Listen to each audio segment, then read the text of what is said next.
What is going on, everybody, and welcome back to Mr. Plays, and today I'm going to be giving my top 5 tips for Metroid Dread.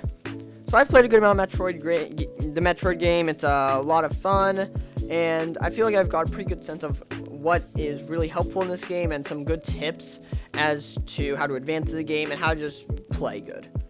So the first tip I have is to use your rockets a lot.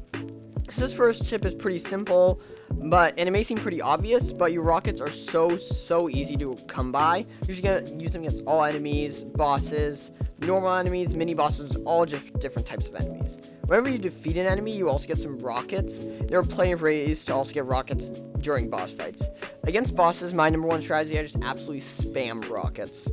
Just use your rockets more than you think you should. There's no need to conserve them at all. You get them from every time you defeat an enemy. You'll get some if you're low. Of course, going into a boss fight, you'll want to stock them up, like completely get them up before you enter the boss fight. But there's no need to conserve your rockets in any way, shape, or form. Just use them all the time. Second tip, go backwards to go forwards. So often there are parts of the game where you have to use your new abilities and then go back in old areas of games to unlock new areas in those old places. For the most part, the game leads you in the right direction. Whenever it seems like there's nowhere left to explore in the area you're in, a good idea is to go back to previous places and see if there's something you can do there. It's pretty simple, but just something to keep in mind if you're stuck. And then next up, do a lot of melee counters. You learn the timing of melee counters, and you'll be very successful in the game. So do these melee counters all the time. There's a lot of damage, and for most normal enemies that aren't bosses, it almost instantly kills the enemies if you shoot them right after.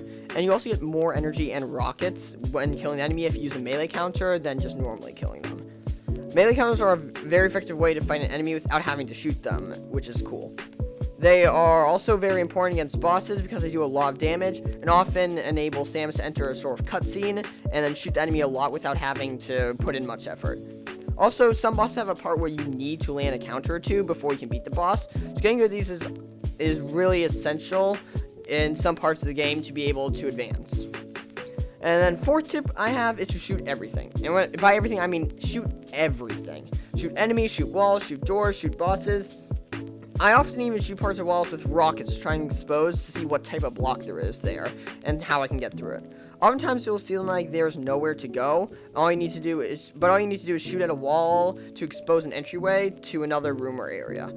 Also, like sometimes when you first get into a new area, it seems like you're completely trapped, but you just have to shoot down a wall and you can just go through. So when in doubt, shoot walls, and you will very often find something new and helpful. My final tip of this video is to use the map often. One of the best ways to advance in this game is to look at the map and see where you have and have not been. This is an exploration game. The goal is to explore and go through different areas. So you can use the markers to point out a location you want to get to, and that's pretty helpful. One of the most helpful map mechanics is you can highlight a specific type of door or something, helps you access something, and it will show you all of that specific thing in that area. This is amazing when you just get a new ability. You can see what new places that ability can get you. The map will be your best friend when trying to beat the game. It really helps you out a lot. And thank you guys so much for watching this video. If you did enjoy it, please be sure to smash that like button. And also, if you want to see more Metroid Dread content, please be sure to subscribe with notifications on so you don't miss any of our uploads. But until next time, peace!